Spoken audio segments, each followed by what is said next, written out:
this video, I'm going to walk you through how I set up my first planted tank. To start, we painted the basement walls white. This is now a playroom. I got the tank and the stand from a friend who said that someone in his family gave it to him, and I remember watching his tank when I would go over his house when I was a lot younger, so it has to be pretty old. It's still in good shape. Then the first step was to paint it black.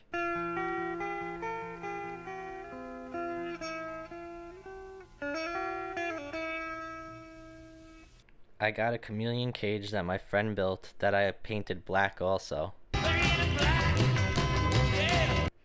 tried using ebony stain, but it didn't really look black, so I used Rust-Oleum protective enamel on the stand, cage, and back glass of the fish tank.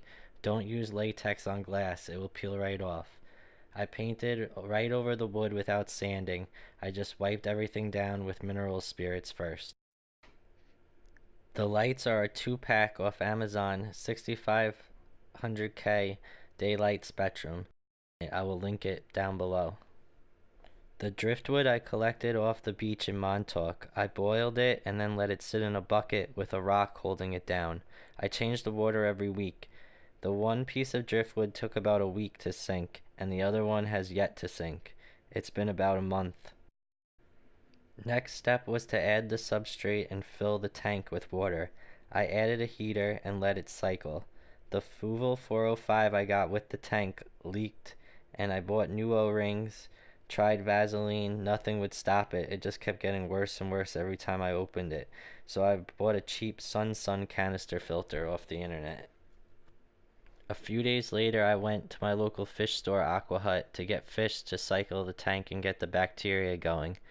I was going to get neons or mollies, but they had blue jack Dempsys, so I got 2 of them. Since I already have 4 electric blue jacks, I stuck in my daughter's glowfish tank that were getting too big for that tank, and this planted tank I knew were going to hold those also. I left just the 2 blue jacks in the tank for 3 to 4 days, and then got some plants and snails. Slowly I added the other blue jacks from the glowfish tank upstairs into this planted tank. I feed the tank a pinch of flakes every morning, and every weekend I feed a cube of either bloodworms or daphnia. Here I brought down the glowfish tank and the snake tank. I think it all looks pretty good the way I have them laid out together. The snake my dad found in his pool over 2 years ago, right here on Long Island. It's an eastern milk snake. It has really nice colors and pattern. Back to the fish. On the initial startup, I was very happy with how it all came out.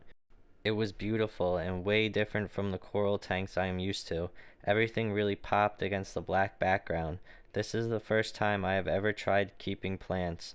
I've had freshwater tanks in the past, but it's always been with fake plants. My daughter has a socialist kids book called Rainbow Fish that she really likes. I don't know why. I got 3 Congo tetras because they are kind of like a rainbow fish, and I thought my daughter would love them. But when I brought them home and showed her, she didn't like them as much as I thought she would. And now I'm kind of just stuck with them. Here is where I started running into problems. Some of the plants started to not look so hot. The one with the lily pad started turning brown. Others, the leaves were droopy and didn't look healthy. And then I started getting hair algae, a lot of it, and it was growing fast. I bought 6 flying foxes to eat the algae during the day and 3 shrimp to eat the algae at night. They couldn't keep up with it, so I started pulling it out with my hands. This is when I went online and read and watched YouTube videos on freshwater algae and planted tanks. I realized my light cycle was way too long. It was on for 12 hours a day. I knocked it down to 8 hours a day and did a big water change. I also took the plants out and washed them in the sink to get all the algae off. On the same day, I hooked up the CO2 tank and reactor finally. I'm using a 24-ounce paintball tank. I'm not sure how long it will last yet. I have it come on an hour before the lights go on and shut off an hour before the lights go off. About a bubble a second, which leads to us today. The algae is all gone. The fish are happy. The plants are happy and growing. I see a lot more roots from certain plants. The tank looks great again. It has 6 blue jacks, 6 flying foxes, 3 Congo tetras, and 3 shrimp. The GH and the KH are both at 6 and the nitrates are close to 0. The glowfish are happy that they aren't sharing their tank with the blue jacks.